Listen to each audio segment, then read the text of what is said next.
They say you are what you eat, so I don't eat chicken feet. But I love me some of Grandma's pickled beets. Well, cut it up, put it in the pan, throw it over your shoulder and see where it lands right here in Farmer's Kitchen. Maters, taters, beans and corn, the cows in the barn and the sheep's been shorn, kids in the barnyard chasing Grandpa's chicken. Spices, slices, cuts and dices, gonna slash your grocery prices right here in Farmer's Kitchen. Help you grow your garden good with recipes to suit your mood. Try some grub you've never tried before. Smash it with a wooden mallet. Gonna educate your palate. Right here in Farmer's Kitchen. In Tim Farmer's Country Kitchen. We're gonna cook something good now. Hello and welcome to Tim Farmer's Country Kitchen. And hello, Mrs. Farmer. How are you today? I'm doing wonderful. How did you find your way up here? I smelled food. You know what? It's late in the day, so we're going to have to hurry. So what happens when you work hard all day? Or you pretend like you do. Right. And then next thing you know, it's getting dark. You need something quick. You know what? This is a secret. This is something we haven't done that we should have done that everybody knows. But there's a little secret here. Tonight, we're double country fried. I like fried. Country fried. Fried's good. Now, I'm from Kentucky. And we fry stuff. I'm sorry, that's the way it is. We're going to fry some stuff. Okay, I like fried. I wouldn't recommend both your entree and your dessert be fried, but tonight we're going to do it. You know why? I think we should. Because we can. That's right. It's country double fried night on Tim Farmer's Country Kitchen. We're going to have all kinds of fun tonight. We got a new critter on the farm, but first, something we haven't done, something I enjoy on occasion. It's delicious, and I'm going to eat it tonight. It's called chicken fried steak. Yummy. That sounds delish. So let's get started because we're losing light. So right. Mrs. Farmer, I'll tell you what I'm going to do. I'm going to go ahead and take the tops off of these. And I'll take a cup of flour, okay? Now I'm going to put about a teaspoon of salt and a teaspoon of pepper. Lots of pepper. Why? Because we love pepper. When you eat chicken fried steak, it just tastes good. Gotta have pepper. And recently, we almost ran out of pepper because Glenn went to a salt and pepper concert. Did he really? He thought that Peppa had all the pepper in the world. Yeah. Thought she was the queen of pepper. Okay. But then he got arrested for kidnapping. He was so wrong. He was so sad. He did a little community service. Okay. He's back on the street. He looks so sweet and innocent. He is so sweet. He didn't mean anybody any harm. He just wanted his pepper. Yeah, he loves pepper. So anyhow, he loves pepper. We're glad to be back. We're glad Glenn's on work release. So I'm going to take, because I don't have a spoon, I'm going to mix this up. The salt and the pepper and the flour. Now, here's the secret ingredient. Mr. Farmer, if you will, hand me that chili powder. I'm going to add about a half teaspoon, maybe a little bit more, of chili powder. Now, we're talking about cube steak here. But guess what else you can do? What? If you have any deer meat left over, all right? That would be good. You got any deer meat left over, some tougher pieces, and you want to tenderize it and just beat the fire out of it using this right here. That's right. Bang it with silver mallet. Gonna educate you about it. Tenderize it like that. It's absolutely delicious. Now, we've eaten all our deer meat. That's right. Deer season is upon us. It's time to get some more fresh venison. So we're gonna go ahead and we're also gonna salt and pepper our meat. Then we're gonna take some crackers. And these are just regular old store-bought saltines to get our nice, wonderful crust on these things. You want these crushed, right? We're gonna crush them. You can use that hammer if you want. I'm going to. We can start by just starting to crush them. When you want to get them a little bit finer, you take that hammer, just bang the fire out of them. Now we want it fairly fine because we don't want great big chunks of stuff. While you're doing that, one more thing I'm going to add into our mixture here is a half a teaspoon of baking powder. Now we're going to take our crackers that are smooshed. We're going to put them in with our flour. Smooshed? They're smooshed. That's a word I would use. I know it is. Smooshed. So we're going to take that, mix it up nice and evenly. Now, Mrs. Farmer, while I'm doing this, if you would like, you can take some buttermilk. Now, I don't want it real thick, so I'm going to use 2 cups of buttermilk and 2 cups of regular milk. And then we're going to mix 2 eggs into that. All right. So, now, we do this just like we're doing chicken parm, okay? Right. We're going to double dip. We're going to get it in here in the dry mix. Then, we're going to come back in the wet mix. And then, one more time. I like it. in the dry. It's sticking good now. So what do we got there? Beautiful stuff. We got our skillet up here all hot. So we're going to take our beautiful meat That and looks lay it good. in there. Isn't that wonderful? That does. That looks nice. Look at That that looks good. golden brown beauty right there. All right, I'm going to flip this one more time, and then we're going to plate this up. Now, we've already fixed our mashed potatoes Right. and some greens. Yum. Okay, this is a good time to say, if you've never been to our TimFarmersCountryKitchen.com, all our recipes are there. Right. So if you wonder about our greens recipe that's coming up, you can find it on Tim Farmers Country Kitchen. Also, this is a good time to tell you about our Facebook page. That's right. If you have not liked our Facebook page, it's time to like it. All you got to do is hit like, and boom, you're our friend forever, and we talk, and we chat, and we tell you about events that are coming up, and it's time to eat. But first, let's talk about the fact that we have a new critter on the farm. Your baby. I love them. Yes. You love the alpaca I do love critters. alpacas. Strange looking critters. They're ugly cute. Yeah, you can't help but love them. Well, we've done shows with Alvina before. She's come out, her and her husband, they have sheared our alpacas. And they use the fiber. She's doing all kinds of amazing work with these animals. UK, it's a very complicated process, but they're using alpacas. I'm going to set this over here because it's done. Okay. They're using alpacas in their blood. And it's very complicated. I don't know enough Right. about it, but they're trying to create antibodies to help with cancer. And the thing about this particular critter that you already love, what's his name? I called him Mendez. Sergio Mendez. Okay, I think there's a musician with that name. But he is required by UK after he's done his thing and contributed his blood. And it doesn't hurt him. Right. But he has to go someplace. He can't be eaten. Right. Sometimes they are used for meat. He is going to live his life out and be spoiled He needs to be spoiled, she by said. you. So that's why she thought we would be perfect. She thought we would love him. So he is now making friends with Milty as we speak.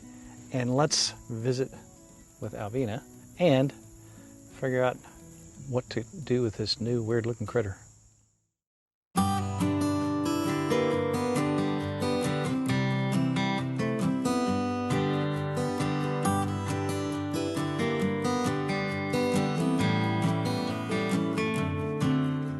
Alvina is back Good to be back, from Tim. River Hill Ranch.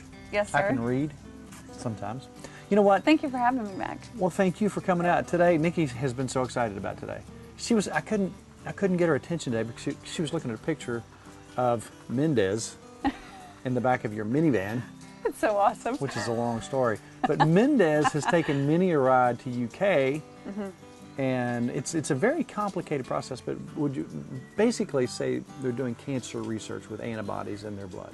Yes, so the University of Kentucky College of Medicine has been leasing Mendez, and they're doing medical research using his alpaca blood, and it's really safe. It's no different than if we were to go donate blood. It's a safe dose that they draw from the animal and use it for medical research. Is it promising? I mean, are they coming up Yeah, with pretty it's cool been stuff? successful so far. They've got another round in October. But yeah, so far so good. Everything's been looking positive for what they're trying to do.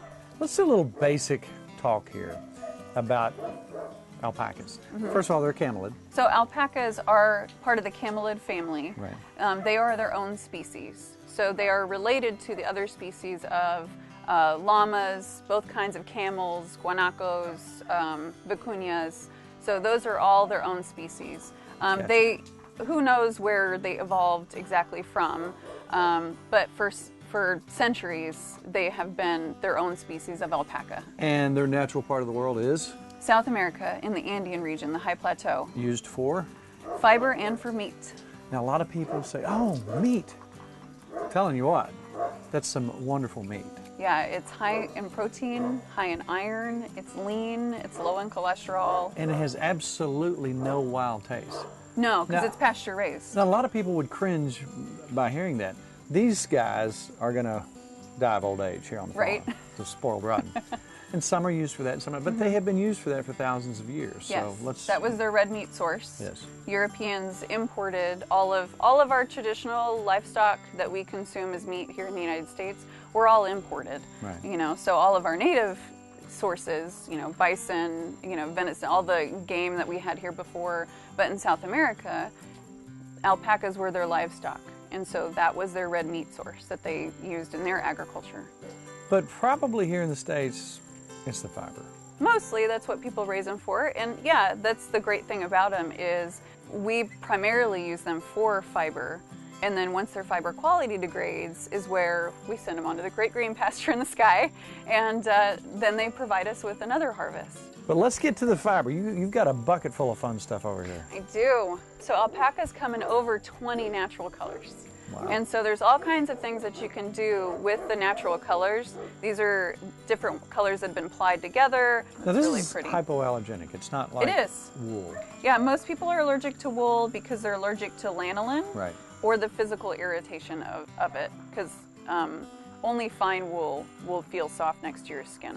But yeah, so it's considered hypoallergenic. It naturally wicks moisture. It helps regulate your body temperature. So I wear alpaca socks even in the summer. Yeah, when I'm on my feet all day at farmer's market, yeah, they wick. Right. So unlike cotton, which absorbs moisture, alpaca is going to wick that sweat away from your feet and help thermal regulate you. Now, you can dye stuff with natural colors. I mean, I find this fascinating that you... So, pokeberry. That's it's cool. generally toxic for us to eat. But you should have told me. I ate 26 of them. I know, right? But you know what's funny is the things in nature that we're not supposed to eat generally give us the most vivid color. Right. So nature's warning. Yeah, the psychedelic mushrooms that you're not supposed to eat, they give like neon.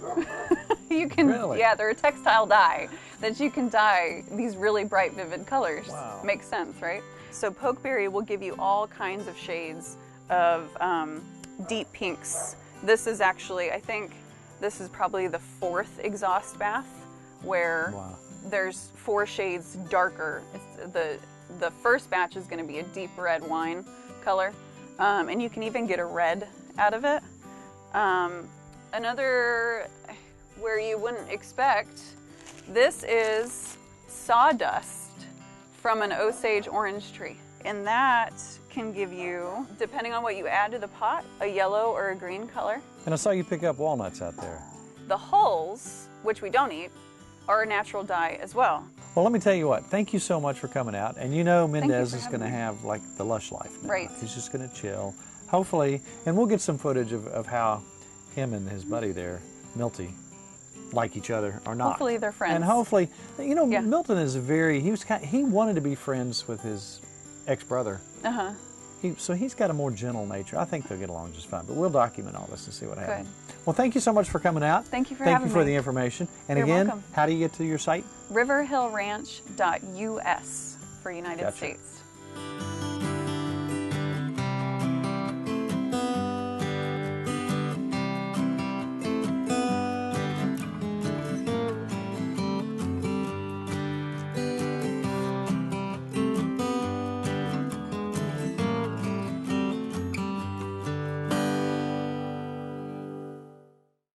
So, you happy with Sergio Mendez? I am. And did you see how he came in the van? I mean, this animal is different than Milty eats out of my hand, but this animal can be walked on a leash. She showed me. So I'm going to start working with him. I can actually hold him. That's and pet not him. their typical nature. Right. They're not real lovey, and they're not pet animals. But he's been dealt with so much because of the UK. We could have him like right here with us while we're cooking and give him a snack. Well, we might bring him up next time. I think we need to bring him up. But I love him. He's sweet, and him and Milton like each other. That's a good thing. All right. It's very hot, and we're losing daylight. But one thing we do have to do before we lose daylight is if you make chicken fried steak, you've got to have... You always have to have gravy. Now, you are the gravy queen, but I like some milk gravy now. I'm gonna make some buttermilk gravy. I want to see this, yeah. It's nothing to it. It's the easiest stuff in the world. That's what I grew up with on biscuits and gravy and sausage, so on and so forth. Basically, you take 3 cups of buttermilk, because it's buttermilk gravy. Now, you can salt and pepper that however you want it. Half a cup of flour. Just take that, pour it into your skillet. It's already hot. Leave some of the grease in there. Leave several tablespoons of grease in there. Give some flavor. Anything, any of the little parts and pieces that were in there with it. All right, now I'm going to put a little more pepper in there. I like this gravy. I didn't know. I've never made gravy like this. I like it. I grew up with milk gravy. I like that. Look at that. Look at the consistency. You used a little bit of the grease. We'll use the grease that was in there. Okay. Gravy. Some people say gravy's so hard. Gravy is the easiest thing in the world. You gotta have gravy. All right, let's go ahead and bring that over here, and I'm going to scoop some out on here. Ooh, and the potatoes too. Because if you're going to have chicken fried steak, you gotta have gravy. Oh yeah. Put you on some on your potatoes too? Potatoes. You love gravy, don't you? I do. I get to see gravy like soup. That's easy buttermilk gravy right there. Buttermilk gravy. Are you kidding me? Over chicken fried steak. We got some greens. Again, look up our green recipe on TimFarmersCountryKitchen.com. you know, we like to be outside. We're outside people. Right. And we like to cook outside. And we were at the fair, I guess it was last year. Was it last year? Mm-hmm. We were. And we talked to 300 or 400 people. And I asked every one of them, I said, what do you like about what we do? And they said they like the outdoor cooking. That's why we're out here. This little thing right here, so versatile. It's nice. Cast iron. You can pack it anywhere. Not right now. Yeah, I wouldn't want pack to put it. that in my car. Wouldn't want to grab that. No. But you think about this little fella right here. You can saute the most complicated meals on there. You can fry. Temperature is temperature. Now next week we're doing a live show from Berry Hill Mansion. And for the folks who are coming there, we're going to talk about, very specifically about cast iron cookware. Mm-hmm. How to use it, charts, so on and so forth. And we're going to bring that on the show. We're going to talk about that because people are cooking outdoors. We like to eat outside as well. So, Ms. Farmer, I'm ready. You do the honors. Mm-hmm. Yum. Now, if that's not country, That was simple too. I like that, and it was quick. gravy's good. Oh, I tell you what, you can't beat this. No, this is not something I would eat every day, but I love your gravy. I'm impressed. I'm impressed with your gravy. Good job. Really good gravy. growing up in Kentucky, the most remote parts of Kentucky, up in the Northeast, I was always around older folks. I so valued their information. Folks like Bill Dixon, we did a show with him, and he did an old-time hog killing for us. And by the way, I got a hold of his grandson. Did you? He's 92 years old now. We're going to be talking with him about some more old-fashioned ways soon. He's still gardening. He's still doing everything he used to. Regrettably, he lost his wife not too long ago. But Bill Dixon's still rolling. There's a few people I've met in my life that I'll always remember, never forget. Raoul Dupree, the guy who started me in the cooking the wild game back in the 90s. But somebody we visited not too long ago from Flemingsburg. We were going to do our version of our hot apple pies, but guess what? We're going to run out of light. So let's go to our original inspiration for hot apple pies. She makes the I best. could watch her cook for the rest of my life. Let's go see Miss Helen. She's adorable. Flemingsburg, Kentucky, and our version's good. Hers is But better. hers is outstanding. Hers is better.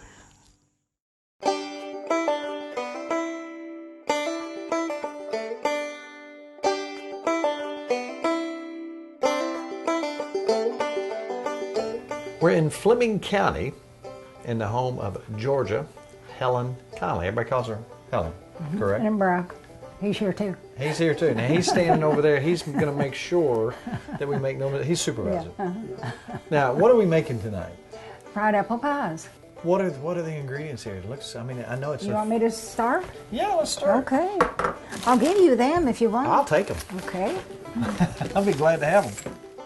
Well, we're taking flour out and I'm going to sift it to make I'm using white lily flour, and it's self-rising. Some people use it plain, but I just use self-rising, and then I roll it out as much as I can. Now, Helen, you're kind of the type like me. You don't measure. You just do things as you go along. Yes, For the most part, don't you, by sure taste? do. I don't measure. Yeah. I just as I think of it.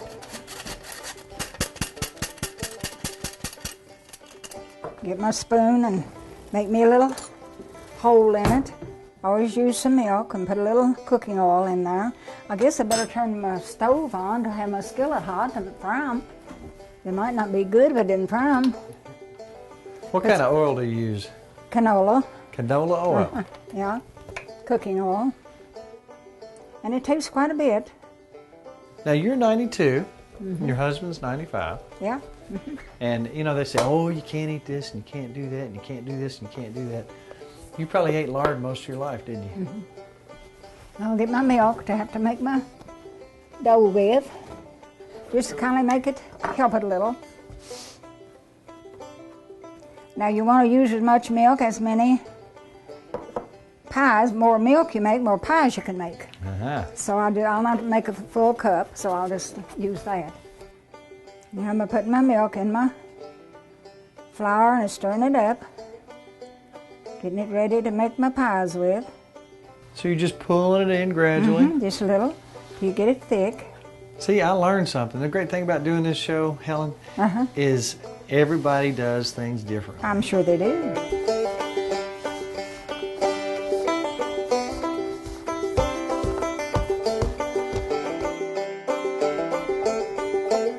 Well, That's my apples after I've already cooked them.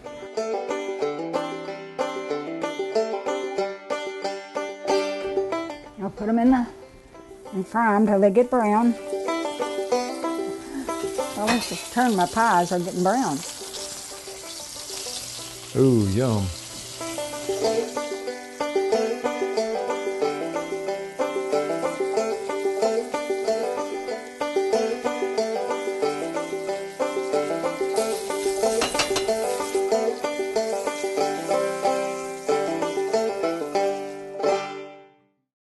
All right, now, the other morning, we had a visitor. She's a good visitor. She's a good visitor. Now, she's always there with a pick-me-up. I think she drinks a lot of coffee. Yes, she does. Because she could do cartwheels. She could do cartwheels. She almost did a cartwheel down the hill and because back it up. had just rained. Yeah. Bless her heart. But she survived the fall. That's right. And we had, here's something that I would have got in trouble for. Ice cream in the morning. Oh, it was good.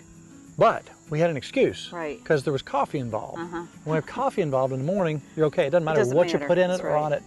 So here's Tamitha. She came over and she showed us one of the most spectacular breakfast desserts, coffee, desserts I've ever had in my life. Here we go. Let's visit with her for a second.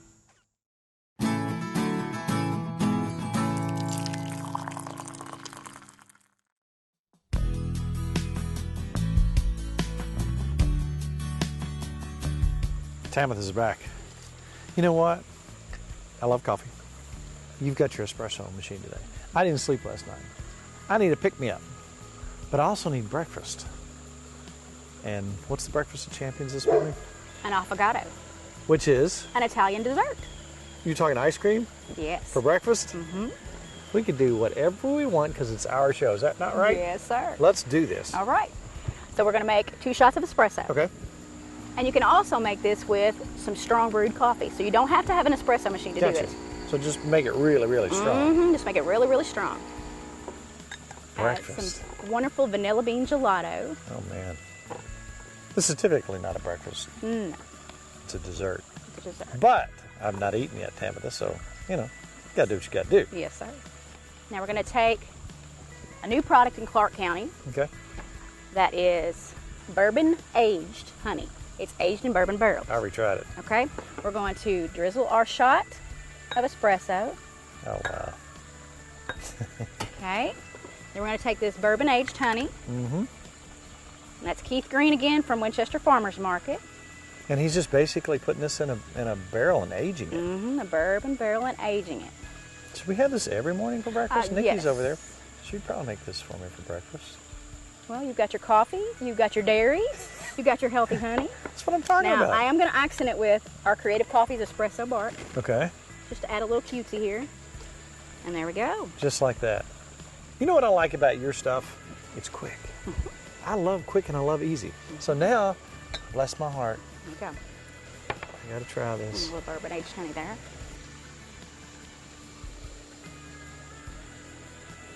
Oh my goodness.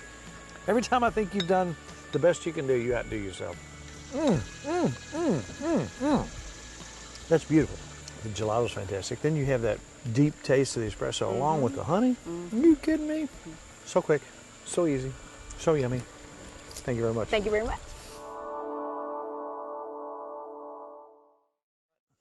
As you can see, in about 15 minutes, you won't be able to see us. Well, the days are getting shorter. Days are getting shorter. That's a good thing. Right. I'm ready That's for some right. cool I'm weather. ready. Again, this is a good time to mention if you like our recipes and you want some more, and we like it, and we're going to turn the camera off and eat this like crazy people in law. But where would you go, Mrs. Farmer, to find these recipes? I go to timfarmerscountrykitchen.com. Your cube steak. A lot of times it's got connective tissue in it, just like liver. You really need to pound that when you get home. Pound it some more with your wooden hammer. It's kind of fun anyway. Yeah. One more thing, Facebook page. If you want to be our Facebook friend, how would you do that? I would go on and hit like. It's that simple. It's very simple. Just hit like. Right, and you're on. I tell you what, timfarmerscountrykitchen.com. Hit subscribe. Every time something new comes out, you'll be notified. And now, Mrs. Farmer, it's come to that time of the show where we turn the cameras off and eat food. And we go Cro-Magnon on this food. And we share plates. Sometimes somebody says, oh, they're eating off each other's plate. We like to share. We do that a lot. Yeah. You know what? There's one less dish we have to wash. That's right. We or me? Okay. But at this time, next week, we're going to be seeing our friends out there. That's right. We're going to be seeing our friends at our live show.